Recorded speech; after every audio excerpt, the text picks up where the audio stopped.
साथियों नमस्कार। कैसे हैं आप सब लोग? मजामा केम छो कसा आहेत।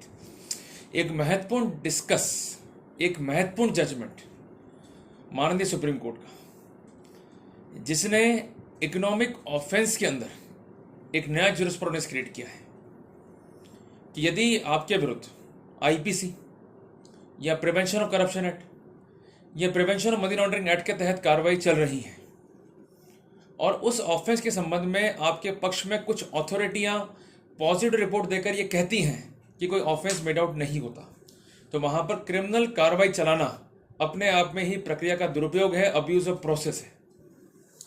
एक महत्वपूर्ण जजमेंट, क्योंकि इसने राइट सिक्योर करे हैं उन व्यक्तियों के जिनको फॉल्सली इम्प्लीकेट किया गया है, जो इनोसेंट है और उनको अक्यूज के रूप में टैग आउट किया गया है, पर in fact they are the innocent persons. तो साथियों, आज का वीडियो काफ़ी इंपॉर्टेंट होने वाला है। जो बातें आपको बता रहा हूं वो काफ़ी इंपॉर्टेंट इसलिए है कि जब भी हम ऐसे ही मुकदमों का सामना करते हैं तो हम लोग बिखर जाते हैं, डिप्रेशन में आ जाते हैं कि भाई करें क्या, कोई समाधान है ही नहीं। इधर तो इनकम टैक्स पड़ा हुआ पीछे, इधर पीछे पड़ गया सीबीआई, इधर पीछे पड़ गया पीएमएलए, अब कैसे बचा जाए। तो वहां पर हमें किन किन दाव पेचों को ध्यान में रखना है, उन सब बातों को भी बताने वाला हूं। वीडियो काफ़ी इंपॉर्टेंट है, वीडियो काफ़ी लंबा हो सकता है, पर अगर हमें कुछ समझना है तो टाइम को साइड में रख के हमें हाथ में लेना है कॉपी और पेन, और जो जो बातें बता रहा हूं उनको अगर आप फॉलो करते चलते हैं तो डेफिनेटली वहां पर आपको इन मुकदमों को लड़ने में सक्सेस मिलने की स्थिति रहेगी। तो साथियों, जब मुकदमा लड़ें तो घबराएं नहीं, अपने टारगेट पे जो है फोकस करें। ये उस तरह से ही है कि जैसे अर्जुन ने द्रौपदी पे जो है एम्फेसाइज नहीं करा, उसने एम्फेसाइज करा मछली की आंख पे। सबका टारगेट था शादी करना, पर उसका टारगेट था कि जो मेरा बेसिकली ऑब्जेक्ट है या सब्जेक्ट है उसको मैं हिट करूं और उसके बाद जो उसका रिजल्ट है उसको मैं ऑब्टेन करूं। तो वैसे ही जो है आपको फॉलो करना है। तो इस जजमेंट के सबसे पहले मैं आपको बताऊंगा फैक्ट्स, उसके बाद क्रेडेंशियल्स, उसके बाद क्या क्या फैक्ट्स रखे गए, और एंड में कोर्ट का ऑब्जर्वेशन जो काफी इंपॉर्टेंट साबित होने वाला है। इस वीडियो को मैंने एक आम आदमी के एंगल से भी जो है बनाया है, क्योंकि इसमें कुछ बातें काफी कॉम्प्लिकेटेड है। मैंने वो काफ़ी इजी करके आपको समझाने के एंगल से जो है बनाया है, क्योंकि मैं जानता हूं कि यद्यपि इस देश में धारणा है कि everyone knows the law, excuse of law is no excuse, पर फिर भी लॉ को समझना, उसका इंटरप्रिटेशन करना इतना आसान नहीं है।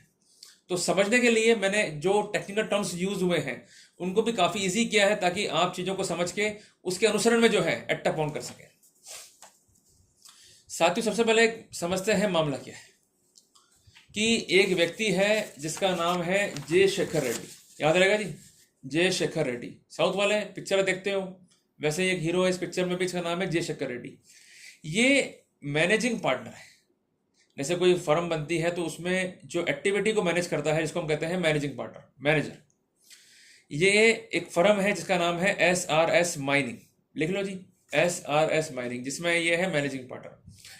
ये फर्म करती है काम माइनिंग का, और इसने डिपॉजिट किया जब नोटबंदी हुई थी उस समय करीबन 312 करोड़ रुपए अपने बैंक अकाउंट में।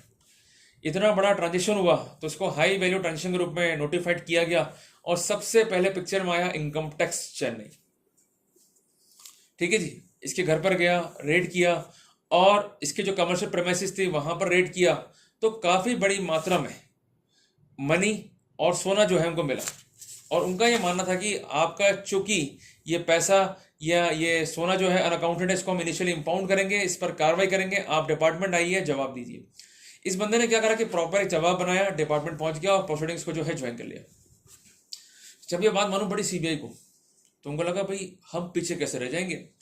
तो उन्होंने भी क्या करा कि अपना सर्च और सीजर जो है स्टार्ट किया, फिर इंक्वायरी जो है स्टार्ट करी, और अंतोगत्वा उन्होंने भी एक एफआईआर काट दी। ये किस सेक्शन में थी आप नोट कर लीजिए, सेक्शन 409, सेक्शन 420 और 120 भी आईपीसी। सबसे पहले इन धाराओं को हम समझते हैं थोड़ा बारीक से, प्रथम दृष्टि रूप से, कि जब कोई सरकारी सेवक सरकारी राशि का या अन्य राशि का गबन करेगा जिसपे सरकार का कंट्रोल है, तो ऐसी स्थिति में धारा 409 आईपीसी का प्रोटोकॉल उस पर लागू हो जाएगा। क्लियर है बात ये?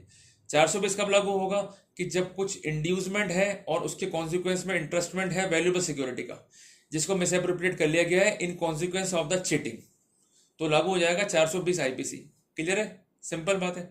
और 120 बी के लिए बेसिक प्रोटोकॉल क्या है कि क्रिमिनल कॉन्स्पिरेसी। तो यहाँ पर सीबीआई का मानना यह था कि इस पूरे खेल में बैंक वाले भी जो है मिले हुए हैं, और इसके अलावा नोटबंदी के टाइम में काफी बड़ी मात्रा में मनी को भी जो है कन्वर्ट कराया गया, और जिस कारण से बैंक वालों सहित उस व्यक्ति पर एफआईआर काटी गई और धारा 13(1)(c) और धारा 13(1)(d) पीसी एक्ट की जोड़ दी गई। धारा 13(1)(c) मतलब कि आपने गबन किया है, और 13(1)(d) मतलब आपने मिसकंडक्ट किया है, कि कोई वैल्यू सिक्योरिटी आपने खुद के लिए या आपने किसी चहेते के लिए प्राप्त कर ली और जिसका मकसद था उसको फायदा बचाना। ये है basically criminal misconduct prevention of corruption act में। इजी हो गया अब तो। चलो जी, फिर क्या हुआ जी, अब तो आगे पिक्चर में ईडी, इन्फोर्समेंट डायरेक्टरेट। ये अथॉरिटी है बेसिकली पीएमएलए की, prevention of money laundering act की। इन्होंने भी माना कि भाई आपने चूंकि आईटी में और आईपीसी में और पीसी एक्ट में जो है ऑफेंस किया, तो ये शेड्यूल ऑफेंस है, और उन्होंने भी जो है पीएमएल एक्ट के तहत कार्रवाई जो है इनिशिएट कर दी। सबसे पहले इन लोगों ने क्या करा कि जो प्रॉपर्टीज थी उसको कंपाउंड करने की बजाय उसको कर लिया इंपाउंड, जब्त कर लिया। और सबसे पहले ईडी गई डेप्यूटी डायरेक्टर के पास में। ये एक बेसिकली अथॉरिटी होती है जो कि इनिशियल स्टेज पे ये तय करती है कि हमें अटैच करना है या नहीं करना है, इंपाउंड करना है या नहीं करना है। तो इसने क्या करा कि इनिशियल स्टेज पर जो है ऑर्डर ऑफ अटैचमेंट जो है पारित कर दिया कि भाई हमें इस चीज को अटैच रखना है, और अल्टीमेटली पीएमएलए एक्ट का जो है ऑफेंस मेड आउट होता है। इसके बाद जो कंसर्न एग्रीड पर्सन थे ये चले गए एडजुडिकेटिंग अथॉरिटी के पास में। इसने सारा मामला देखा और इसने पाया कि कोई भी गबन नहीं हुआ है, सारे अकाउंट जो है डिस्क्लोज थे, इवन मनी और जो सोने का ब्यौरा है वो दिया गया है, और इसने अटैचमेंट को रिवोक कर जो प्रॉपर्टियां सीज की गई थी उसको रिलीज करने के ऑर्डर कर दिए। उसके बाद ईडी चला गया अपील अथॉरिटी के पास में। ये तो हो गया एक अलग किस्सा, क्योंकि तीन अथॉरिटी अलग अलग इसलिए है कि एक तो है बेसिक अथॉरिटी और उसका जो हायर ऑफिसर है वो है एडजुडिकेटिंग ऑफिसर, और उसका जो हायर अथॉरिटी है वो है अपीलेंट ऑफिसर। तो एक हायरार्की बनी हुई, एक सीक्वेंस बना हुआ है, उसके तहत जो है काम करते हैं। सिंपल है जी, बहुत क्लियर हो गया अपने को। इन द मीनवाइल क्या हुआ कि ये वकील चला गया हाईकोर्ट में कि एडजुडिकेटिंग अथॉरिटी ने मेरे पक्ष में वर्डिक्ट दिया है, तो ये जो सीबीआई की एफआईआर है इसको निरस्त करो जी, ये गलत है, ये अब्यूज है प्रोसेस का। और हाईकोर्ट के पास देखो स्पेशल पावर है 482 सीआरपीसी में कि अगर कोई चीज हाईकोर्ट को दिखती है कि वो अब्यूज ऑफ प्रोसेस है या आपको हैरेस किया जा रहा है या एक्सप्लॉइट किया जा रहा है, तो हाईकोर्ट उन पावर्स को एक्सरसाइज करते हुए प्रोसीडिंग्स को रद्द कर सकता है। तो इकोनॉमिक ऑफेंसेस में क्या होता है कि आपको एक देना होता है स्पष्टीकरण, अगर वो स्पष्टीकरण प्रॉपर है और निचली अथॉरिटी ने वो कार्रवाई ड्रॉप कर दी है, तो वहां पर अगर क्रिमिनल प्रोसीडिंग्स है तो उसको इस रूलिंग का सारा लेकर रद्द करवाया जा सकता है। तो इसने क्या करा कि हाईकोर्ट में एक पिटीशन पेश करी, हाईकोर्ट से प्रार्थना करी कि भाई प्रोसीडिंग्स को रद्द किया जाए। इसने भाई 4 ग्राउंड जो है रेज करे। सबसे पहले बात, मैं रेगुलर इनकम टैक्स पेयर हूं, मैंने कोई गबन नहीं कराया और मैंने हर चीज को जो है शो कर रखा है इनकम टैक्स में। नंबर 1, इनकम टैक्स की जो है क्लोजर रिपोर्ट आ चुकी है जिसमें मेरे खिलाफ कोई ऑफेंस प्रमाणित नहीं पाया गया। तीसरी बात, क्लोजर रिपोर्ट आई है सीबीआई की, कोई ऑफेंस प्रमाणित नहीं हुआ है। और चौथी बात, ईडी की जो एडजुडिकेटिंग अथॉरिटी है उसने ऑफेंस मेड आउट नहीं माना है और अटैचमेंट को रिवोक कर जो मेरी आर्टिकल्स थे, जो मेरी प्रॉपर्टीज थी, उसको रिलीज करने के ऑर्डर दे दिए। तो ऐसी स्थिति में क्रिमिनल प्रक्रिया का दुरुपयोग किया जा रहा है और मुझको जो है हैरेस किया जा रहा है। पर हाईकोर्ट ने प्रक्रिया को वैध माना और यह कहा कि प्रथम दृष्टया साक्ष्य जो है अवेलेबल है, जिस कारण हम कार्रवाई को ड्रॉप नहीं करेंगे। नुकसान हो गया। फिर ये बंदा चला गया सुप्रीम कोर्ट के अंदर, इसने वापस से वही 4 बातें जो है रखी और कोर्ट को जो है कन्विंस किया कि भाई मेरे खिलाफ ऑफेंस जो है मेड आउट नहीं होता है। अब वहां पर सुप्रीम कोर्ट ने क्या लिखा या कोर्ट का जो है वर्डिक्ट किया, ये काफी हमारे लिए मोटा है। इसका पैरा नंबर 18 जो है आप नोट कर लीजिए। In the view of the aforesaid legal position and on analyzing the report of the IT department and CBI and adjudicating authority, it is clear that the scheduled offence has not been made out due to lack of evidence। ठीक है जी, कि scheduled offence जो है made out नहीं होगा क्योंकि यहाँ पर जो क्लोजर रिपोर्ट आई है वो अक्यूज के पक्ष में है। और कोर्ट ने कहा कि continuous of the proceeding would be abuse of process and high court was wrong to reject the petition and the finding of high court could not be sustain. और उन्होंने अल्टीमेटली प्रोसीडिंग को जो है satisfied कर दिया और accused को जो है बरी करने के जो है आदेश दे दिए। तो इनिशियल स्टेज पर एक बड़ी राहत जो है अक्यूज को मिली और वो इन चार्जेस से जो है वो फ्री हुआ। तो अब पॉइंट ये है कि अगर हमारे ऊपर भी ऐसे चार्जेस हैं या हम ऐसी दिक्कतों का सामना करें तो हम करें क्या। सबसे पहले जो मैंने आपको कहा था कि इस केस का क्रेडेंशियल जो है आपको बताऊंगा मैं, पहले आप वो नोट कर लो। इस केस का नाम है जे शेखर वर्सेस ईडी, जजमेंट है 5 मई 2022 का। क्लियर हो गया जी। अब तो आप ये काम करो, जब भी आपको नोटिस डिपार्टमेंट से आ रहे हैं या कार्रवाई हो रही है तो एक प्रॉपर ज्ञापन सबमिट करो, जिसको हम कहते हैं मेमोरेंडम। ये मेमोरेंडम आपका बेस वर्क तैयार करता है जिसमें लीगल पॉइंट्स भी होते हैं, जिसमें ड्राफ्टिंग पॉइंट्स भी होते हैं और आपका डिफेंस भी जो है होता है। चूंकि केस डॉक्यूमेंट्री है तो डिफेंस बार बार चेंज हो सकता नहीं है, और हम अपनी बात को जब रखेंगे और वो लोग कंसिडर नहीं करेंगे तो हमारे पास एक पॉइंट है कोर्ट जाने का कि हमने अपनी बात को रखा, इन्होंने कंसिडर क्यों नहीं करा।